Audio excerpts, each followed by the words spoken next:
જય શ્રી કૃષ્ણ મિત્રો. ઓમ નમો ભગવતે વાસુદેવાય. મિત્રો, આપ સૌનું સ્વાગત છે અમારી આ ચેનલ સંપૂર્ણ જ્ઞાન ગુજરાતીમાં. મિત્રો, દરેક માસના વદ પક્ષની જે છેલ્લી તિથિ હોય છે તેને અમાસ કહેવામાં આવે છે અને આ અમાસની તિથિ પિતૃઓને સમર્પિત માનવામાં આવે છે.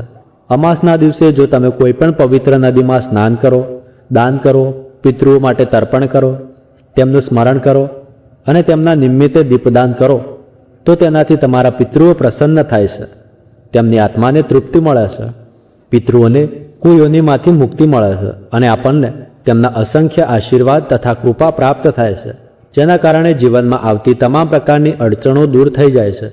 આપણે કોઈ પણ પ્રકારની મુશ્કેલીમાં હોઈએ કે કોઈ પણ પ્રકારનું સંકટ આપણા જીવનમાં હોય, જો આપણા પિતૃઓ પ્રસન્ન થઈ જાય તો જીવનના તમામ વિઘ્નો અને તમામ સંકટો તરત જ દૂર થઈ જાય છે. તેથી અમાસની તિથિ અત્યંત મહત્વપૂર્ણ માનવામાં આવે છે. અમાસની તિથિ માતા લક્ષ્મીને પણ અત્યંત પ્રિય છે. તેથી જો આ દિવસે આપણે માતા લક્ષ્મીની પૂજા આરાધના અને મંત્ર જપ કરીએ તો માતા લક્ષ્મી આપણા પર વિશેષ પ્રસન્ન થાય છે અને તેમના અખંડ આશીર્વાદ આપણને પ્રાપ્ત થાય છે.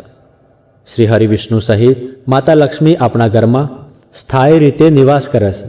સામાન્ય રીતે દરેક માસની અમાસ ખૂબ જ મહત્વપૂર્ણ હોય છે, પરંતુ જેઠ માસની અમાસને સનાતન પરંપરામાં અત્યંત પુણ્યદાયી તિથિ માનવામાં આવી છે.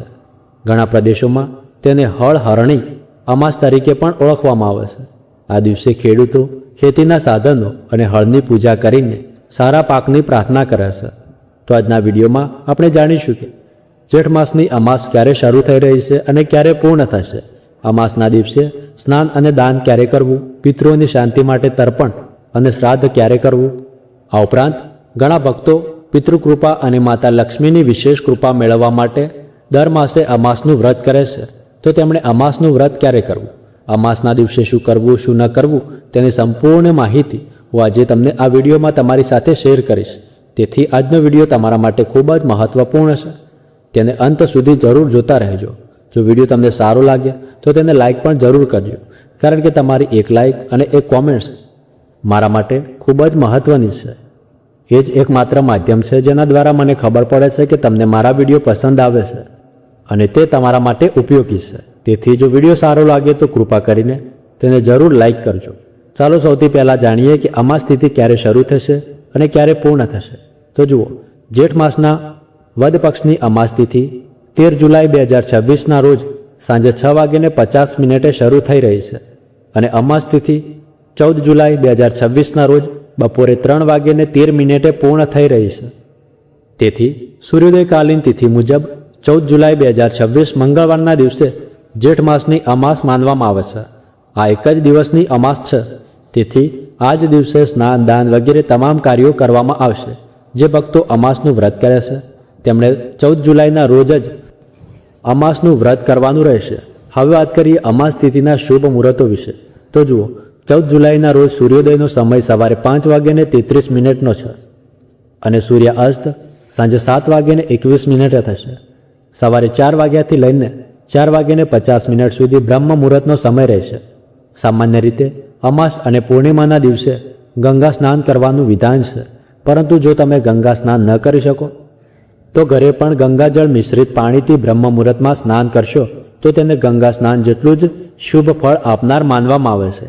અને જો ગંગાજળ પણ તમારી પાસે ઉપલબ્ધ ન હોય તો સ્નાન કરતી વખતે માતા ગંગા મૈયાનું સ્મરણ કરીને સ્નાન કરી લેવું.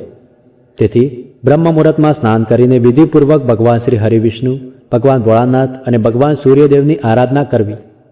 તમારા ઘરની આસપાસ પીપળાનું વૃક્ષ હોય તો આજે તેના મૂળમાં જળ અર્પણ કરવું અત્યંત શુભ માનવામાં આવે છે. હવે અભિજીત મુહૂર્તની વાત કરીએ તો સવારે 12 વાગ્યાથી બપોરે 12:55 સુધી અભિજીત મુહૂર્ત રહેશે અને આ શુભ સમયમાં તમે કોઈ પણ શુભ કાર્ય કરી શકો છો. રાહુકાળમાં કોઈ પણ શુભ કાર્ય કરવું જોઈએ નહીં અને રાહુકાળનો સમય બપોરે 3:54 થી સાંજે 5:38 સુધી રહેશે. મિત્રો, આ વખતે આવતી અમાસ મંગળવારના દિવસે છે અને જ્યારે અમાસ મંગળવારે આવે ત્યારે તેને ભૌમવતી અમાસ કહેવામાં આવે છે. ભૌમવતી અમાસના દિવસે જો તમે પીપળના વૃક્ષની પૂજા કરો, શનિદેવની આરાધના કરો અને હનુમાનજીના મંદિરમાં જઈને તેમના દર્શન કરો તો તેનાથી તમારા તમામ પ્રકારના રોગ ઋણ અને શત્રુઓથી મુક્તિ મળે છે. જો તમને કોઈ એવી મુશ્કેલી હોય જે લાંબા સમયથી ચાલી રહી હોય અને તેનો ઉપાય તમને મળી રહ્યો ન હોય તો આવા સમયે હનુમાનજીના મંદિરમાં જઈને હનુમાન ચાલીસાનો પાઠ કરો અને બુંદીના લાડુનો ભોગ ધરાવી તેને આસપાસના લોકોને પ્રસાદ રૂપે વહેંચો. આમ કરવાથી તમારા જીવનની તમામ પ્રકારની અડચણો દૂર થઈ જાય છે. તેથી આ કાર્ય જરૂર કરજો. આવા બીજા પણ ઘણા ઉપાયો હું તમારી સાથે આવનારા વિડીયોમાં શેર કરીશ, તેથી આવનારા વિડીયો જરૂર જોતા રહેજો. જો તમે અષાઢ માસની ગુપ્ત નવરાત્રિ વિશે જાણવા માંગતા હોય તો અમારી ચેનલ પર તેનો વિડીયો પહેલેથી જ અપલોડ છે, તમે તે જોઈ શકો છો. આજનો વિડીયો તમને સારો લાગ્યો હોય તો તેને લાઇક કરજો, શેર કરજો અને જો તમે અમારી ચેનલ પર પ્રથમ વખત આવ્યા હોય તો ચેનલને સબસ્ક્રાઇબ કરીને બેલ આઇકન જરૂર દબાવી દેજો. તો ફરી મળીએ આગામી વિડીયોમાં. ત્યાર સુધી ધન્યવાદ. રાધે રાધે.